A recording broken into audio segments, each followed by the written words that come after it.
you're doing well. Welcome back to another video. This is going to be my February wrap up. It's belated because it's currently the 12th, but whatever, that's a feature of me. I say every time, but I never do. But let's see if I can actually do this one. I'm trying to be quite short this time. And first of all, we start off with Dikoboko Bittersweet Days by Atsuko Yusen, which is translated from Japanese by Christine Dashell. It's a queer manga. This is actually the second part. I believe just a duology. I didn't know that going in. It's not really okay. I mean, it does say there actually the sequel, but I didn't read that. I just sort of read the other bit. So yeah, obviously my fault. But whatever. This follows Yujiro and Rui. They were childhood friends, and the childhood business are actually so adorable. And then they started like a relationship, like I believe in the first volume, and in this volume they're just like going stronger.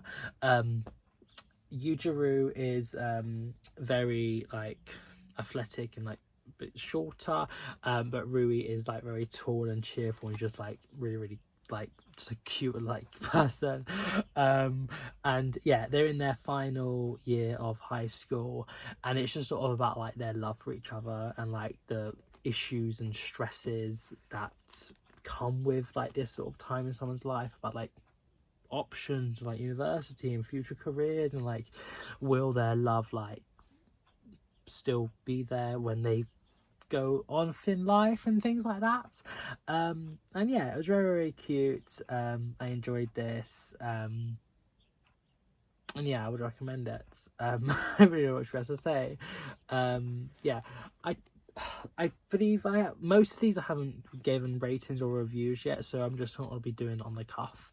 But I think I gave this 4 stars. Yeah, probably about that anyway. But yeah, I enjoyed that. I would recommend. I don't know if I'm going to see the first volume now, because I already sort of know what's, I guess, happens. But like, possibly if I find it in a charity shop or something, I might pick it up. But yeah, read that. Then I listened to Hideous Beauty by William Hussey. This was really good. I really enjoyed this. This follows William and Ellis, and they have like a secret relationship, and it gets exposed on social media, so they're like forced to come out. Well, Dylan is forced to come out, and it mostly goes quite well. Like the friends and family and stuff are mostly okay with it, and then they're at this sort of like this school like dance thing, and something like happens, like Ellis like sees something or something, and he just like instantly wants to like start leaving and going home. So they're on the road and they're driving, and Ellis sort of like loses control of the vehicle and they plunge into this lake, and then someone saves Dylan from the lake, but they don't save Ellis, and he ends up dying. So Dylan is left with like this immense like grief, and he's also like dealing with other problems and things, and he sort of just like tries to patchwork together the final like year, I guess, of Ellis's life to see like why didn't someone save him, like maybe they intended to kill them or something.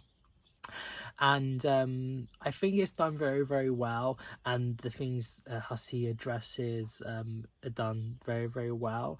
There are sort of like obviously some trigger warning topicy things and stuff, but it is like a YA book, and I do think it is centered and aimed at that age well, but I still enjoyed it as someone older.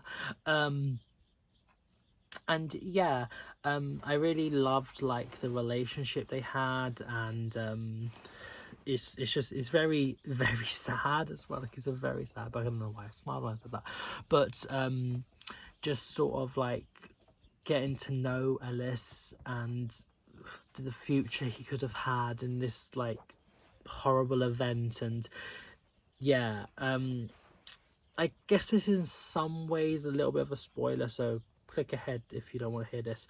But I feel like the way Hussey addresses like sexual assault, and especially on a male, is done very well, and the impact of it and how it just sort of like consumes your life, and like how it's so difficult to talk about. And yeah, I think that is just done very, very well, and I really applaud him on that. So yeah, spoiler bit gone now. I would really, really recommend this book, definitely for like younger queer people. And it also just is I guess a good sort of like mystery book, sort of mystery thrillerish, but also sort of like a coming of age and a romance at the same time. And yeah, I really enjoyed this, and I would recommend it. I then listened to Take Me With You When You Go by David Leviathan and Jennifer Niven. I've read Two Boys Kissing by David Leviathan. I absolutely adored it. I think it was my second favourite book of 2022. It was really, really good. But I haven't read anything by Nevin. And I did think the way this was merged was quite well. It is following like sort of email transcripts basically between mostly two characters, brother and sister Ezra and B. B had just like left, like run away basically, and it's sort of the emails between her and her brother, and just sort of like them thinking about like their past, and sort of like a not wholly abusive, but a very tense and like emotionally abusive, I guess, relationship between her mother and stepfather, and just sort of like, and also their relationship with each other, and sort of just thinking back and things quite a lot, and yeah, and just sort of how they're sort of moving on with their lives, be in like this new place, sort of like with like nothing, and sort of like there to sort of like maybe see if they can find her father, and just sort of moving on. But Ezra is sort of like stuck, and he's gay, and he's like relationship with his boyfriend, and how it's sort of like something he's probably has to like hide from people because of, I guess, the negative viewpoints from his parents. And yeah, I think some parts are done quite well, but it's also, I don't know if I really enjoyed it wholly. It just, yeah, it was a little bit repetitive, I guess, at some times, and yeah, I don't know. Sorry. That's what we really have to say about it. I guess when I sort of finalise my thoughts and viewpoints and write horror review, there'll be more to say then. But it's not really a book that's really stuck with me. Like, I can't really remember that much about what actually happened in it. But yeah, I guess I would recommend it, but like I didn't love it. I guess maybe star rating, maybe like 3.5 stars, and Hideous Beauty probably 4.5 stars. So yeah, on to the next book, and that is The Stranger in Our House by Sarah Denzil. This is sort of like a proper like horror book, I guess, but also has like mystery thrillerish elements. This follows Aaron and Mira, and they move from London to this like Yorkshire town, and they also move with their children Noah and Uma, and things are like mostly going fine, and yeah, they're sort of like trying to settle in, but then Noah goes missing for like 3 days or something, and he is found after 3 days like tucked away in the like a tree, with sort of like blood marks on him and like scratches and things, and then he sort of like gets cleaned up and stuff, and he says he doesn't really have any recollection of what happened during those 3 days, and he sort of just like starts to slot back into life, but then soon after he starts acting strangely. He's acting very like like his persona changes from being like a nice, like calm boy to getting very like angry and irritable, and sort of like acting out. He sort of like start talking to himself and like walking around and just like it's quite scary. Like it's sort of like it gets under your skin, like it makes you feel a bit like you know, I don't really know, it's hard to explain. It's not sort of like heart frightening like like what's like a slasher or anything like that. Like I haven't read one, but like it's not like that scary. It's more like icky and like, oh, like I don't know. But yeah, it's basically just about him changing and how this affects his family, and what they're going to do to sort of like get better. I don't really say anything more because obviously this is like spoilers, and I feel like the way things put into place and how you actually understand things is obviously part of the process of the book. It's the physical format is, I believe, like done sort of like in diary entries and like emails, like transcripts and stuff. I listen to it audibly, so take that into account if you don't like those sort of books, but audibly I think it was done quite well. I enjoyed it. Also there was sort of like talk about sort of like a guy trash who is like a mythical like Yorkshire creature, like this like scary dog thing, and also other like Yorkshire sort of like centered like myths and things. And yeah, I enjoyed it. And I would probably definitely read something else by Sarah Denzel. I would recommend this. For star rating, maybe like a, I want to say like a 4, but these are all like just temporary ratings because I haven't finalized my thoughts obviously. But yeah, I enjoyed it, would recommend it. And what's the next book? And the next book, I love this. This was so good. I read the Kunk on Everything, the Encyclopedia Philomena by Philomena Kunk. This is just weird and wacky. It's set up like an encyclopedia, so like you have like a contents set out by like alphabet. For example, 7 Belgium, page 42. What's she talking about? Belgium. You may not have heard of Belgium, but apparently it is a country between Germany and France that invented the bun. Even though France and Germany are more famous, Belgium still definitely exists, and paperwork from bureaucrats in Brussels prove it. But even they believe in Belgium. Another example. Let's just flick through hiccups. One of the strangest things that human body can do is to hiccup, or to use the correct medical term, do a hiccup. Yeah, so that's what it is.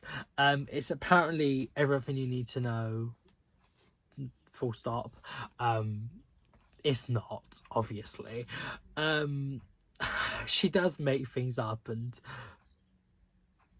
I feel like that is part of the funniness in it, is that I love how the way she comes across is that she knows everything and she knows that she's right, and the fact when she's trying to say something that is blatantly wrong, it just makes it that extra more funny. It's also so clever, and it's like a wit that is not like evidently trying to like be funny, it just is by nature of itself. And yeah, I really enjoyed this book. It's just funny, and it's just a nice little pick me up when you're reading some more like heavier themes and whatever. Yeah, I love it. I would really recommend that. For star rating, I don't know, maybe like a 4.5. Like it wasn't amazing, but like it was very good, and I enjoyed it. I liked it. It made me laugh, and yeah. Thank you. But then I read 2 books for my Bookish World Cup, England versus Nigeria. I'm not going to talk that much about these because you can see the whole reading vlog of it. But this is set in Brighton, presently, I guess. And it follows 4 friends and their sort of like interactions with each other. And also there's like a death and how this impacts them, and just sort of moving forward, and like, yeah, a lot of things. I would recommend this. Is very good. Yeah, I would love to read something else by her. And then I read The Girl with Loudon Voice by Abby Dare.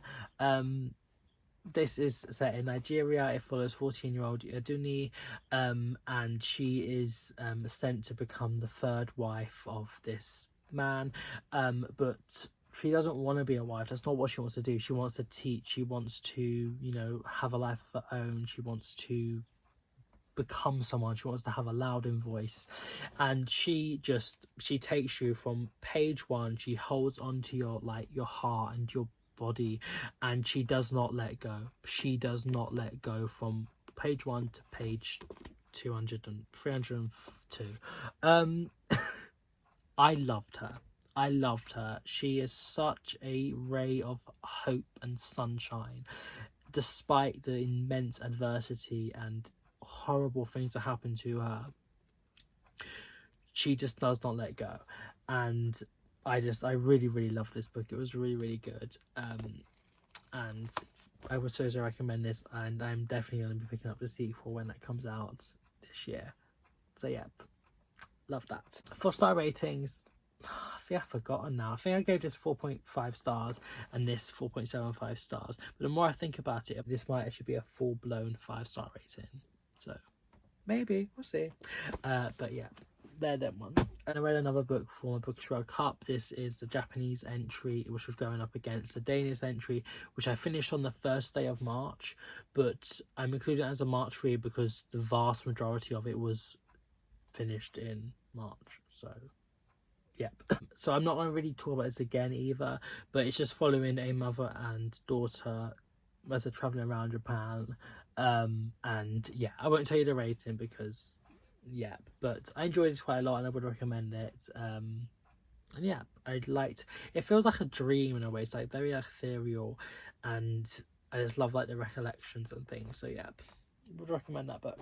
And then finally, a book I finished again on the 1st of March, but like the vast majority was listened in February, so it's a February read. 13th Girl by Envy Peacock. Last year I read The Brother by her, and I really enjoyed that book. It was such like a good sort of like serial killer, sort of like a mystery, and you try to try and guess like who is the killer. It was really good. This was less so good. It's following a character called Dee, and she had apparently spent a very long time in this mental hospital because when she was younger, she was in like an accident, and this documentary person was like convinced that like an exorcism would help and like get the demon in her head out of her, so she does that, and yeah, and then she's in this hospital and things.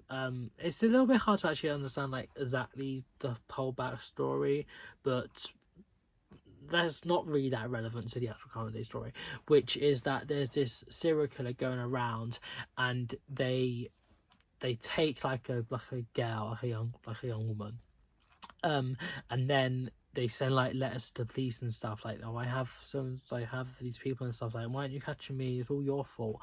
And then 3 days later they're found like with their eyes cut out and like other things like mutilated in a way, and they're sort of like in sort of like easy to spot places in like this little town. So that is sort of like the current story, and they're trying to like work out who is doing this. But the main character Dee, she wants to do her own documentary, so she's like out of the place now, and she's sort of like getting back into society and life. She wants to do her own documentary on this guy who was wrongfully accused of being the murderer, the righteous Wraith, and that is mostly what it's about, sort of like her own investigation. But there's also like when she goes back to the hospital and she has like appointments with a doctor, and like she sees other people there and stuff, and yeah, just like also like her life as well. I like the way it does address mental health conditions is mostly done well. I feel like the way like obviously people view people that have problems, and just sort of the issues and the reality of it, I feel it's done quite well. But there is some parts that I didn't really like or think was that appropriate, to be honest. And yeah, also she acts like quite young for her age. Don't know if this is because of what happened to her, or it's just the way she's been written. But there's other times that she does act more like adult, but like other times she's acts more childish in a sense. And yeah, and just like the way things fit into place is a little bit questionable. And yeah, I don't really know exactly. This book was fine, but it wasn't really that good. I think I'm probably gonna give it a 3-star rating. Still intrigued to read more by MV Peacock. But yeah, I guess I do feel like the author's note at the end of the audiobook was well received. And I did understand her arguments for certain parts of the book. And also, I guess, although she does have mental health problems, she is very, very reliable. It's just the things that's being told to her aren't true. So like, you can't really blame her. She is like a good character, and like well realized, but at the same time, not everything really makes that much sense.